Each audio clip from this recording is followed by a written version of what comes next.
किष्किंधा कांड में प्रवेश बाबा तुलसीदास करते हैं और मानस में बाबा तुलसी लिखते हैं कि जब राम जी आगे चले तो ऋष्यमुख पर्वत दिखाई देता है। और ऋष्यमुख पर्वत की विशेषता क्या है तो कहता हर सचिव सहत सुग्रीवा, आवत देखी अतुल बल सीवा, अति सभीत कह सुनु हनुमाना, पुरुष जुगल बल रूप निधाना। उस ऋष्यमुख पर्वत के ऊपर सुग्रीव अपने सहायकों के साथ निवास करता है। जब सुग्रीव ने राम लक्ष्मण दोनों को आते हुए देखा है तो डर गया। क्यों? कि बाली ने मुझे मारने के लिए किसी को भेजा है। सुग्रीव और बाली के विषय में आप जानते हैं, ये दो भाई थे, आपस में वाद विवाद हुआ, झगड़ा हुआ। तो सुग्रीव ऋष्यमुख पर्वत पर आकर के बाली से बच करके रहता है। क्यों? क्योंकि बाली को श्राप है, वह ऋष्यमुख पर्वत पर नहीं आ सकता। एक बार की बात है, बाली और सुग्रीव ये जो दो भाई थे इनमें बड़ा प्रेम था। किष्किंधा नाम के राज्य का राजा था बाली। अचानक वहां पर एक मय नाम का दानव आता है। बाली में और उस दानव में युद्ध होता है और युद्ध करते करते दोनों एक गुफा में चले जाते हैं। तब बाली सुग्रीव से कहता है कि एक पक्ष तक, मतलब 15 दिन तक, यदि मैं ना लौटूं तो इस गुफा में किसी बड़ी चट्टान को लगा करके गुफा बंद करना और तुम चले जाना। सुग्रीव ने 15 दिन नहीं 1 महीना इंतजार किया, बाली नहीं आया। अंत में रक्त की धारा बहती दिखी। बाली को लगा कि सुग्रीव को लगा कि बाली मारा गया। तो भाई ने जैसा कहा था चट्टान वहां पर लगाई। किष्किंधा आया तो लोगों ने कहा कि बिना राजा के राज्य में अराजकता फैलती है, इसलिए राज्य पद संभालो। सुग्रीव को किष्किंधा का राजा बनाया गया, लेकिन बाली जीवित था। बाली ने उस राक्षस का वध किया था। बाली आया, सुग्रीव से झगड़ा किया कि तुमने मुझे गुफा में बंद किया।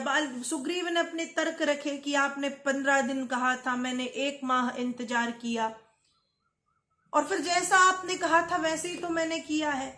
और रही राज्य की बात, तो ये आपका है, इसके राजा आज भी आप हैं। लेकिन बाली के मन में कुछ बैर का भाव जागृत हुआ, सुग्रीव को मारने का सोचने लगा। तब सुग्रीव भागे हैं ऋष्यमुख पर्वत पर, जहां पर बाली नहीं जा सकता क्योंकि बाली को श्राप है। तो आज जब 2 सुंदर राजकुमार, जो देखने में भी सुंदर हैं, क्षत्रिय वेश धारण किए हैं और रूप में भी बहुत धनी है, बल में धनी है, रूप में धनी है, क्षत्रिय वेश धारण किए हैं, तो बाली सुग्रीव को लगा कि बाली ने मुझे मारने भेजा है। हनुमान जी को आज्ञा दी है।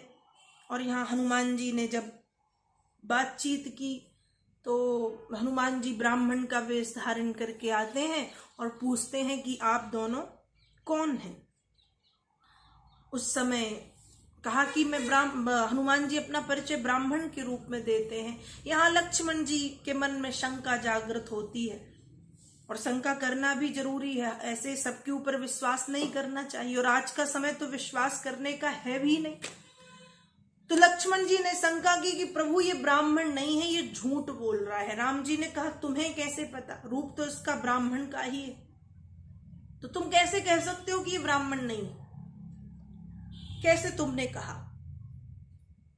उस समय लक्ष्मण जी कहते हैं एक ब्राह्मण का जो सिर है वो कभी क्षत्रिय के सामने झुकता नहीं, क्योंकि ब्राह्मण पृथ्वी के प्रत्यक्ष देवता हैं और ब्राह्मणों को सब प्रणाम करते हैं, इसलिए ब्राह्मण का सिर क्षत्रिय के सामने कभी नहीं झुकता। और यदि इनका सिर हमारे सामने, हनुमान जी ने प्रणाम किया है आकर के, और जैसे ही प्रणाम किया है तो लक्ष्मण जी ने कहा कि मैं समझ गया कि ये ब्राह्मण नहीं। उस समय राम जी मुस्कुराए हैं और जब हनुमान जी ने परिचय पूछा है तो राम जी बताते हैं कि कौशलेश दशरथ के जाए, हम पितु बचन मानि बन आए, नाम राम लक्ष्मण 2 भाई, संग नारी सुकुमारी सुहाई, यहाँ हरि निशिचर बैदेही, विप्र फिरहि हम खोजत तेही। अपना परिचय जब राम लक्ष्मण जी ने दिया, हनुमान जी प्रसन्न होते हैं और फिर अपने कंधे पर बिठा के राम और लक्ष्मण जी अपने स्वरूप में आके कंधे पर राम लक्ष्मण जी को बिठा करके ऋष्यमुख पर्वत सुग्रीव के पास हनुमान जी महाराज ले जाते हैं।